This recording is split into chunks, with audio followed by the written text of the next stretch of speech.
¿Se ha preguntado usted por qué hay tantas diferentes iglesias? Resulta confuso, ¿verdad? Cada una de la mayoría de las iglesias enseña que ella es la que tiene la verdad. ¿Se ha preguntado cuál iglesia realmente enseña y cree la verdad acerca de Dios? Amigos, la Biblia puede darnos la respuesta.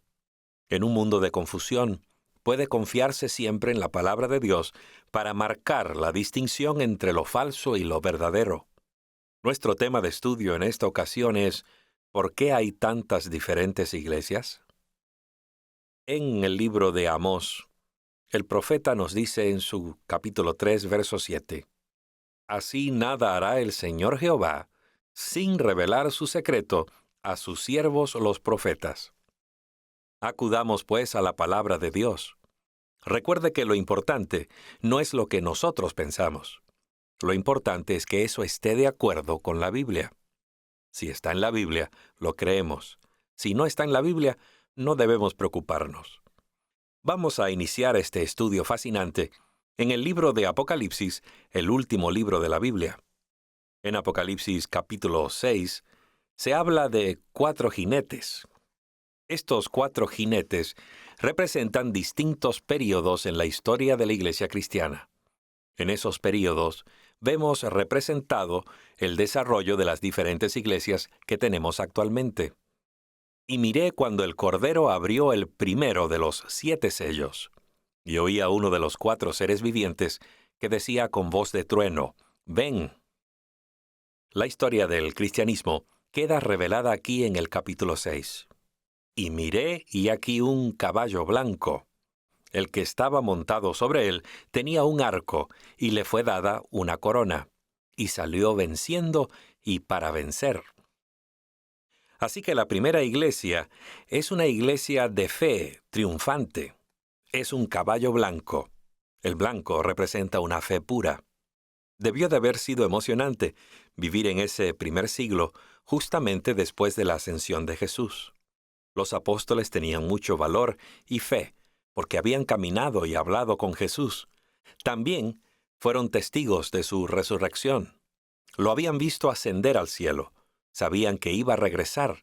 Creían en sus promesas con todo su corazón.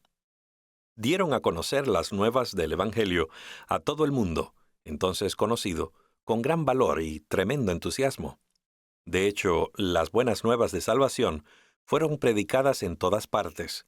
Dice el apóstol Pablo, «A vosotros también, aunque en otro tiempo estabais apartados y erais enemigos, ahora os ha reconciliado en su cuerpo físico por medio de la muerte, para presentaros santos, sin mancha e irreprensibles delante de él, por cuanto permanecéis fundados y firmes en la fe, sin ser removidos de la esperanza del Evangelio que habéis oído, el cual ha sido predicado en toda la creación debajo del cielo. De este Evangelio yo, Pablo, llegué a ser ministro». Colosenses 1, versos 21 al 23. Y en Hechos, capítulo 5, verso 14, se nos dice, «Los que creían en el Señor aumentaban cada vez más, gran número así de hombres como de mujeres». El libro de los Hechos habla de miles que se bautizaban diariamente. El Señor añadía diariamente a su número los que habían de ser salvos. Hechos 2:47. La iglesia era el cuerpo de Cristo. La gente se bautizaba en Jesús, en su cuerpo que era la iglesia. Era muy importante para los primeros discípulos ser fieles a Jesús. Con respecto a lo que se les advirtió de no enseñar en el nombre de Jesús, dice la Biblia, respondiendo Pedro y los apóstoles dijeron, «Es necesario obedecer a Dios antes que a los hombres». Era más importante para ellos hacer lo que Dios les había encomendado que seguir las tradiciones de los hombres. Tenían una fe pura porque habían estado con Jesús. Creían lo que Jesús creía. Enseñaban lo que Jesús enseñaba. Esa es la misma clase de fe que necesitamos tener hoy. Una fe sencilla y pura que mire con anhelo hacia la segunda venida de Cristo. Una fe cuya intención sea dar a conocer las nuevas de salvación a todos nuestros amigos y vecinos del mundo entero, cumpliendo así la gran comisión evangélica que nos dio Jesús. Es una fe pura lo que hace falta. Es la fe que tenían los creyentes de la iglesia del primer siglo de nuestra era. La primera iglesia de fe triunfante estaba representada por un caballo blanco. Este período terminó en el año 100 después de Cristo. ¿Qué vio Juan cuando Jesús abrió el segundo sello? Y salió otro caballo, rojo. Al que estaba montado sobre él, le fue dado poder para quitar la paz de la tierra, y para que se matasen unos a otros, y le fue dada una gran espada. Apocalipsis 6:4. Aquí se representa una fe manchada de sangre. Sabemos que después del año 100, los cristianos comenzaron a ser llevados a Roma, donde se les daba muerte, en muchas ocasiones lanzados a los leones en los grandes coliseos del Imperio Romano. Qué época tan terrible para la iglesia cristiana. Y sin embargo, la iglesia continuaba creciendo. Un historiador de esa época dijo que parecía que la sangre de los cristianos era como semilla que generaba más cristianos.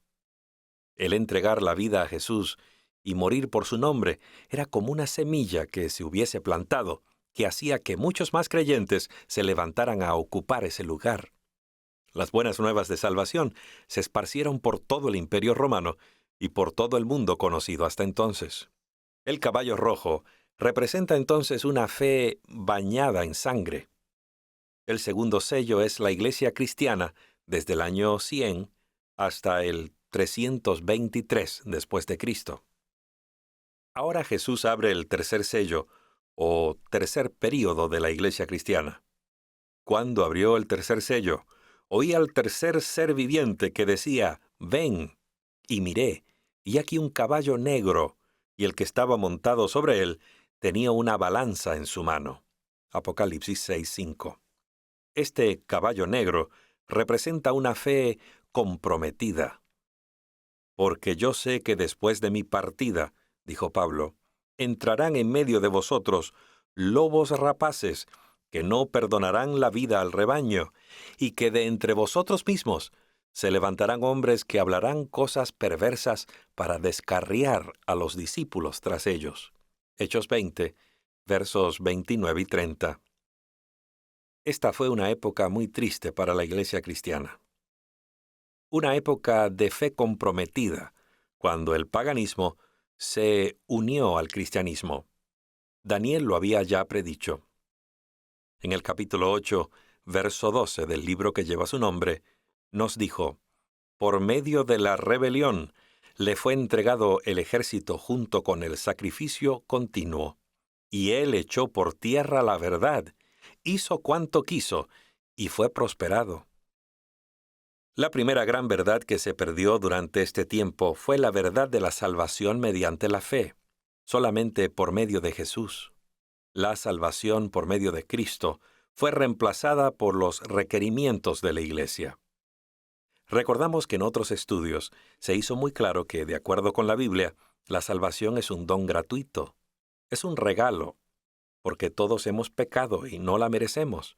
Merecemos morir, porque la paga del pecado es muerte, pero el regalo de Dios es vida eterna. Cuando éramos aún pecadores, Cristo murió por nosotros. Esto es, en suma, el Evangelio. Todo lo que necesitamos para recibir ese don gratuito es invitar a Jesús a que llegue a nuestro corazón. Entonces Jesús nos perdona todos nuestros pecados. En segundo lugar, Jesús nos da el poder de dejar de pecar. Nos dará el poder de caminar en sus pasos. Pero esta sencilla verdad acerca de la salvación, este sencillo evangelio, como es mediante Jesús, fue reemplazado por requisitos de la Iglesia durante ese período de la Iglesia cristiana en que se comprometió la fe. En vez de acudir libremente al trono de Dios para recibir gracia y perdón, en vez de confesar sus pecados de la manera como dice la Biblia, se les dijo a los cristianos que tenían que pagar algo para recibir el perdón. Pero la Biblia dice en 1 de Juan 1:9, si confesamos nuestros pecados, Él es fiel y justo para perdonar nuestros pecados y limpiarnos de toda maldad. Se les dijo a los cristianos que debían acudir a un sacerdote, debían ir ante un ser humano, no podían ya acercarse libremente al trono de la gracia. Se complicó la salvación, y la gente aceptó este compromiso porque no tenía la palabra de Dios.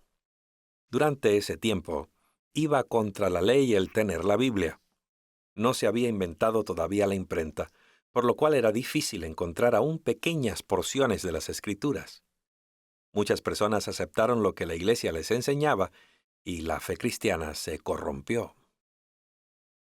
La segunda gran verdad que se comprometió se refería a la adoración de objetos hechos de madera o de piedra, en vez de adorar a Dios nuestro Creador. Dice Dios en uno de los 10 mandamientos: «No te harás imagen, ni ninguna semejanza de lo que esté arriba en el cielo, ni abajo en la tierra, ni en las aguas debajo de la tierra. No te inclinarás ante ellas, ni les rendirás culto, porque yo soy Jehová tu Dios, un Dios celoso, que castigo la maldad de los padres sobre los hijos, sobre la tercera y sobre la cuarta generación de los que me aborrecen». Éxodo 20, versos 4 y 5. Se introdujeron entonces imágenes en la iglesia. Los 10 mandamientos expresaban muy claramente que era incorrecto adorar nada, ninguna cosa, ni nadie más que a Dios mismo. La tercera verdad bíblica que se comprometió en esta época es la representada por el cuarto mandamiento, a saber, el día de adoración. Notemos lo que la Biblia dice de Daniel cuando vio aquello. En cuanto a mí, Daniel, mi espíritu se turbó a causa de esto, y las visiones de mi cabeza se alarmaron. Ya hemos estudiado cómo Constantino decretó la primera ley dominical, cambiando el día de adoración del séptimo día, o sea, el sábado, al domingo, primer día de la semana. Pero recordemos que Jesús dijo: «Si me amáis, guardaréis mis mandamientos». Juan 14, verso 15. Durante este tiempo de fe comprometida, se enfrió el amor hacia Jesús y mucha gente siguió las tradiciones en vez de seguir a Dios. La Iglesia aceptó el compromiso concerniente al sábado e intentó cambiar el día de reposo. La publicación Centinela de la Iglesia Católica Santa Catarina, del día 21 de mayo de 1995, dice lo siguiente: posiblemente el acto más osado, el cambio más revolucionario que haya hecho la Iglesia algún día, ocurrió en el primer siglo.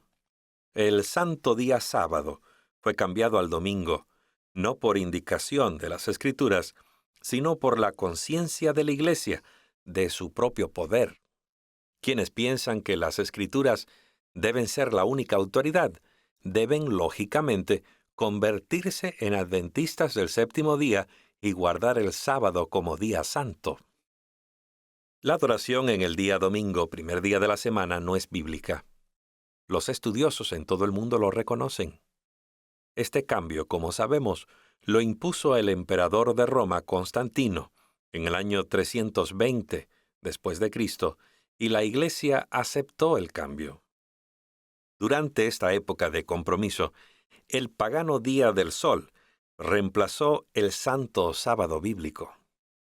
En la History of the Eastern Church, página 184, se nos dice: las monedas acuñadas por Constantino tenían en una de sus caras las letras del nombre de Cristo y en la otra la figura del dios Sol, como si no se atreviera a renunciar al patrocinio de la brillante luminaria. ¿No le parece interesante? Dios hizo muy claro en sus mandamientos: porque en 6 días Jehová hizo los cielos, la tierra y el mar y todo lo que hay en ellos, y reposó en el séptimo día. Por eso Jehová bendijo el día del sábado y lo santificó. Dios hizo muy claro su deseo de que su pueblo guardara como santo el séptimo día, es decir, el sábado. Ya en el mismo comienzo de la Biblia leemos: por eso Dios bendijo y santificó el séptimo día, porque en él reposó de toda su obra de creación que Dios había hecho. Génesis 2, verso 3. Si Dios el Creador bendijo un día y lo apartó, si santificó un día por sobre todos los demás, entonces, amigos, el hombre no tiene el derecho ni el poder de cambiarlo. Se trata de un asunto de obediencia y adoración, de acuerdo con las tradiciones de los hombres, o hacer lo que Dios ha dicho. Ese fue entonces el período de la fe comprometida. Fue la época de la Iglesia entre el año 323 y el 536 después de Cristo. Consideremos ahora el cuarto período de la Iglesia cristiana, representada por el caballo amarillo. Cuando abrió el cuarto sello, oí la voz del cuarto ser viviente que decía: «Ven», y miré, y aquí un caballo pálido, y el que estaba montado sobre él se llamaba Muerte, y el Hades le seguía muy de cerca. A ellos les fue dado poder sobre la cuarta parte de la tierra para matar con espada y con hambre y con pestilencia y por las fieras del campo. Apocalipsis 6, versos 7 y 8. El cuarto sello representa entonces una fe moribunda. Era el tiempo de unión de la Iglesia y el Estado.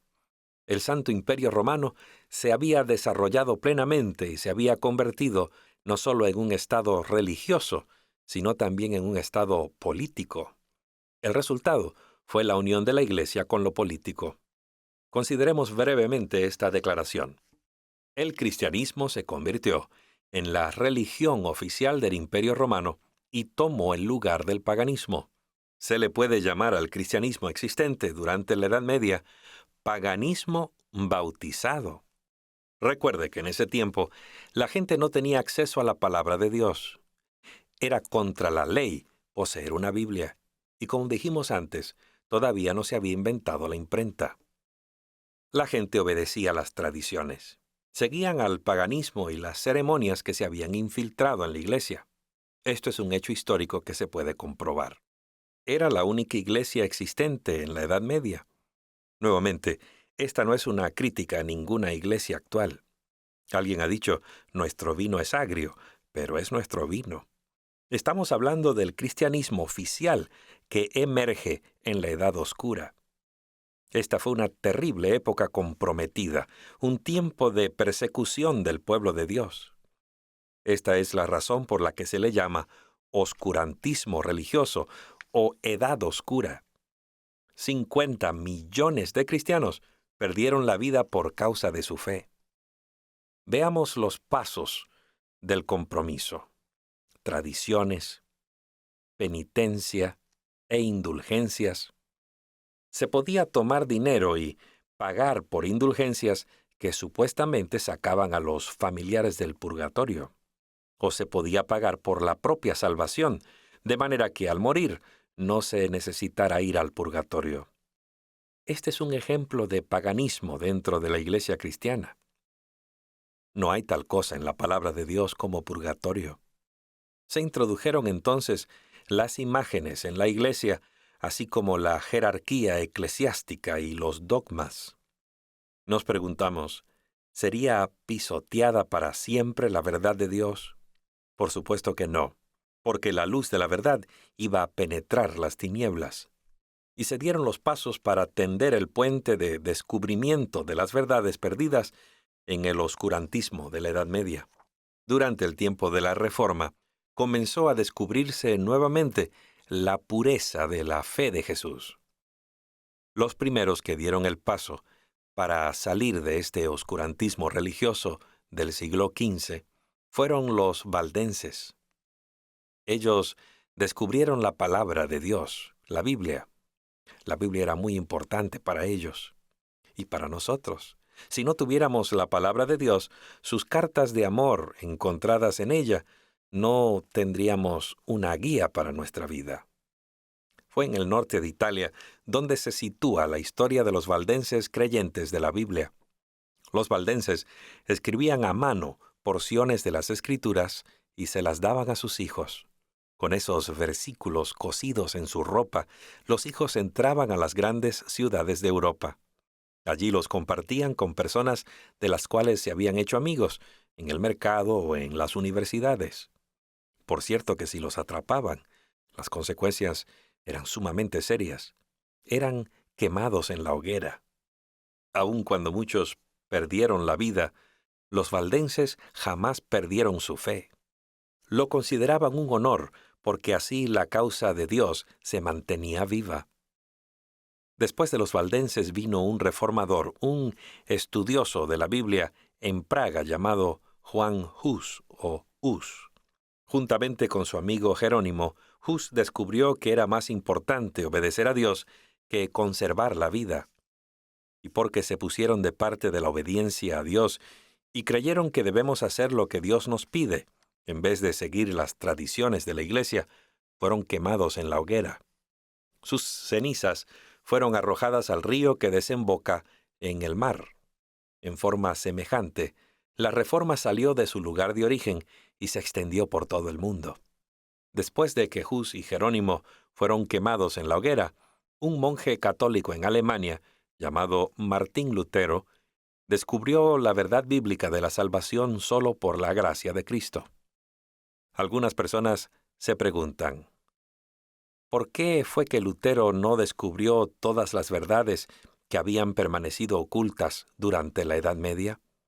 La Biblia dice, «Todavía tengo que deciros muchas cosas, pero ahora no las podéis sobrellevar». Juan 16, verso 12. Requirió algún tiempo recuperar las verdades bíblicas. Era un proceso. Tomó varios siglos perder la fe de Jesús durante la Edad Media y tomaría varios años descubrir nuevamente esas verdades. Cuando Lutero murió, sus seguidores recogieron lo que había dicho y formaron la Iglesia Luterana. Para ellos, la reforma terminó con la muerte de Lutero. De Alemania viajamos a Ginebra, Suiza, y encontramos a un estudioso de la Biblia llamado Juan Calvino. A través del estudio, él descubrió que los cristianos no solamente reciben gracia y perdón y pueden presentarse ante el trono de la gracia, sino que también es importante que crezcan en Cristo. Así pues, Calvino enseñó la doctrina del crecimiento cristiano, que algunos llaman santificación. Al aceptar a Jesús, Él nos da el poder de vencer el pecado. Cuando murió Juan Calvino, sus seguidores tomaron lo que había dicho y formaron la Iglesia Presbiteriana. De esta manera, la verdad escondida durante la Edad Media empezó a descubrirse nuevamente en forma sistemática. Después de la época de Calvino, hubo un grupo de cristianos en diferentes partes del norte de Europa que al estudiar la Biblia llegaron a la conclusión de que el verdadero bautismo bíblico consiste en inmersión y debe ser precedido por una decisión personal a seguir a Jesús, lo cual excluye, obviamente, el bautismo de recién nacidos. El bautismo por inmersión, que consiste en ser sumergido en el agua, como lo fue Jesús, es una verdad importante que se perdió en la Edad Media y que simboliza la muerte al pecado y la nueva vida con Dios. Pablo, en Romanos 6, versos 3 y 4, pregunta, ¿ignoráis que todos los que fuimos bautizados en Cristo Jesús, fuimos bautizados en su muerte? Pues por el bautismo fuimos sepultados juntamente con Él en la muerte, para que así como Cristo fue resucitado de entre los muertos por la gloria del Padre, así también nosotros andemos en novedad de vida. Y a fin de ser bautizados como lo fue Jesús, debemos aprender de Él, confesar nuestros pecados y aceptarlo como nuestro Salvador. Muchos de esos anabautistas perdieron la vida porque creyeron que debían seguir los pasos de Jesús y recibir el bautismo de la misma forma que Él. Este fue el humilde comienzo de la Iglesia Bautista. En San Mateo 28, versos 18 y 19 leemos, Jesús se acercó a ellos y les habló diciendo, «Toda autoridad me ha sido dada en el cielo y en la tierra. Por tanto, id y haced discípulos a todas las naciones, bautizándoles en el nombre del Padre, del Hijo y del Espíritu Santo. Jesús le dio a su iglesia el cometido de ir, enseñar y hacer discípulos. Los bautistas de la Reforma estaban siguiendo y cumpliendo ese mandato, como nosotros ahora. Como puede observarse, estos reformadores estaban descubriendo verdades que habían estado ocultas durante la Edad Media. Al descubrirlas, sus seguidores se unieron en lo que constituyen actualmente las denominaciones protestantes más importantes, como los luteranos, presbiterianos y bautistas. Finalmente, en Inglaterra, un hombre llamado Juan Wesley comenzó a estudiar la Biblia. Carlos, su hermano, escribió hermosos himnos en loor a Jesús, y ambos pensaron que era apropiado cantarlos en la iglesia. Descubrieron también que no solo era importante aceptar el don gratuito de la salvación, ser obedientes a Dios, ser bautizados y crecer en la gracia, sino también procurar la santidad. Juan Wesley fue un gran reformador, y cuando murió sus seguidores tomaron lo que él y otros reformadores habían enseñado y formaron la Iglesia Metodista. Entonces, en diferentes partes del mundo, como Suramérica, Europa y Norteamérica, la gente comenzó a estudiar lo tocante a la segunda venida de Jesús. Un hombre llamado Guillermo Miller, de Norteamérica, estudió las promesas de Jesús de San Juan capítulo 14. Estudió también las profecías de Daniel y el Apocalipsis, y entendió que Jesús iba a regresar muy pronto. Así que, basado en lo que los valdenses enseñaron acerca de la Biblia, lo que Hus enseñó respecto a la obediencia, lo que Lutero enseñó tocante a la gracia, lo que Calvino enseñó acerca del crecimiento cristiano o santificación, lo que los anabautistas enseñaron referente al bautismo y lo que Wesley enseñó acerca de la santidad, Miller añadió a todo ello una doctrina muy importante: la cercanía de la segunda venida de Cristo. A la predicación de Miller siguió el movimiento adventista. Los sucesores del gran ministro descubrieron también que cuando, particularmente los fieles, mueren, duermen en Jesús a la espera de la resurrección. Como lo enseña la Biblia claramente, dormimos hasta el momento de la resurrección, cuando se nos llamará a salir de la tumba. Qué gloriosa mañana aquella en la que nos reuniremos con nuestros seres amados. Los primeros adventistas descubrieron lo siguiente en la Biblia. Repasemos. Número 1. La muerte es un sueño. Jesús viene pronto, y Él resucitará a los muertos en la resurrección. Primera de Tesalonicenses 4:16. Porque el Señor mismo descenderá del cielo, con aclamación, con voz de arcángel y con trompeta de Dios, y los muertos en Cristo resucitarán primero. Después de la época de Guillermo Miller, los que creían en la segunda venida de Jesús descubrieron también otra verdad enunciada por el Maestro, según se da en San Juan capítulo 14, verso 15. Es a saber, la necesidad de sostener una relación amante con el Salvador, la cual demostramos obedeciendo sus mandamientos, no solo algunos, sino todos. Veamos lo que dijo Jesús en San Mateo capítulo 15, verso 9. Y en vano me rinden culto, enseñando como doctrina los mandamientos de hombres. Cuán cierto es eso hoy y cuán triste. La gente enseña doctrinas y mandamientos de hombres. Pero no debe importar lo que diga el hombre, sino lo que vale, lo que importa, es lo que dice Dios. Cuando se trata de adoración, debemos adorar a Dios particularmente en el séptimo día que Él ha apartado para nosotros. Es un día especial que nos ha dado. Al descubrirse en la Biblia estas verdades especiales, los que las estudiaban se unieron para formar la Iglesia Adventista del Séptimo Día. En Isaías 58, versos 13 y 14, se predice que habría un movimiento para reparar la brecha abierta en la ley de Dios. Las Escrituras hablan de ese día.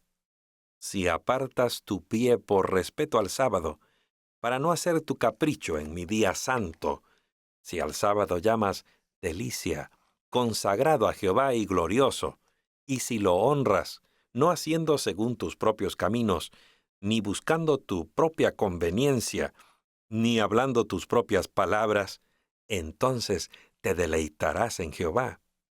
Yo te haré cabalgar sobre las alturas de la tierra, y te daré a comer de la heredad de tu padre Jacob, porque la boca de Jehová lo ha hablado. El Señor nos dice claramente que no debemos trabajar en ese día. No debemos tampoco en su transcurso ir en pos de nuestros propios deseos o placeres. Es un día santo. Cuando ponemos en primer lugar a Dios en el día sábado, logramos una experiencia muy placentera. El sábado es un día emocionante. Dios no nos priva de nada, en cambio, nos da una bendición especial. Es más que un día feriado. El Señor dice que nos pondrá en los lugares altos de la tierra. Qué gran bendición nos dará si lo ponemos a Él en primer lugar en nuestra vida y guardamos el sábado santo como nos lo pidió. Pero por cada verdad que Dios nos ha enseñado en la Biblia, Satanás ha salido con una falsificación, una imitación barata. Dios declara que cuando morimos, dormimos en la tumba. La idea falsa de Satanás es que al morir vamos al cielo, al infierno o al purgatorio. Dios dice que el bautismo debe ser por inmersión. Satanás dice que por aspersión. Dios nos dio su verdad acerca de la salud. Satanás dice que ya se abolieron las leyes referentes a la salud. A cada verdad, él contrapone una falsificación, y eso crea confusión. El libro de Apocalipsis habla acerca de ello. Y proclamó con potente voz, diciendo, ha caído Babilonia, la grande. Se ha convertido en habitación de demonios, refugio de todo espíritu inmundo y refugio de toda ave inmunda y aborrecible. En profecía, Babilonia significa confusión religiosa. Note el llamado siguiente. Oí otra voz del cielo que decía, salid de ella, pueblo mío, para que no participéis de sus pecados y para que no recibáis sus plagas. Apocalipsis 18:4. Amigo que me escuchas, Dios está llamando a su pueblo a salir de la confusión para que no participen de los pecados de Babilonia. Dios te está llamando a ti ahora. Ahora es el tiempo de ponerte de parte de Jesús. Dice la palabra de Dios, alabando a Dios y teniendo el favor de todo el pueblo. Y el Señor añadía diariamente a su número los que habían de ser salvos. Hechos 2, verso 47. Y el apóstol San Pablo añade en 1 Corintios 12, verso 13, porque por un solo espíritu fuimos bautizados todos en un solo cuerpo, tantos judíos como griegos, tanto esclavos como libres, y a todos se nos dio a beber de un solo espíritu. Porque para los que se pierden, añade en 1 Corintios 1:18, el mensaje de la cruz es locura, pero para nosotros que somos salvos es poder de Dios. Amigo que me escuchas, resulta claro que a través de su vida, Jesús reveló la verdad que Él quería que sus seguidores conocieran y siguieran. Hemos descubierto que Satanás le hizo guerra a la verdad y a la Iglesia de Cristo, con persecuciones, corrupciones y procurando falsificar la verdad que Cristo le dio a su Iglesia. Hemos visto en nuestro estudio de la Biblia y de la historia que Cristo está guiando a su pueblo a un reencuentro con la verdad. Está llamando a la gente a salir de la confusión religiosa en camino a la verdad revelada en su santo libro. Amiga, amigo mío, ¿no te gustaría ahora mismo responder al llamado de los ángeles? Salid de ella, pueblo mío. ¿No deseas ahora mismo ser parte de la iglesia de Dios que guarda los mandamientos de Dios y tiene la fe de Jesús? Recuerda que somos llamados a salir de Babilonia, a hacer lo correcto. ¿Acaso no amas a Jesús? Jesús está por regresar muy pronto para llevarnos a su hogar celestial que nos está preparando ahora. ¿Deseas seguirlo plenamente, de corazón?